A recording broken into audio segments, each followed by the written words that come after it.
ఆమేన్. గొప్ప విషయమా కాదా? హల్లెలూయా. అయితే ఏమనుకోవాలి, మనము ఏం ఆలోచించుకోవాలి అంటే, యేసు పునరుద్ధానుడయ్యాడు.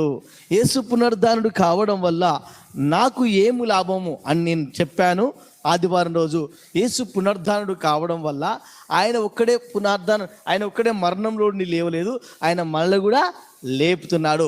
ఆయన మన రోగం నుండి తీసేస్తున్నాడు, ఆయన మన బాధలను తీసివేస్తున్నాడు, ఆయన మన అవమానాలను తీసివేస్తున్నాడు, మన అక్కర్లు ఆయన తీరుస్తున్నాడు.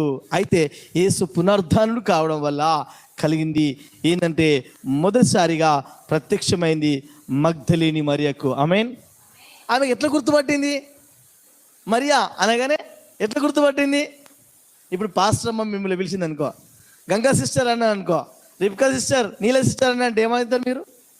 గుర్తుపడతారా పట్టరు? వాయిస్, నా గొర్రెలు నా స్వరాన్ని వింటారు.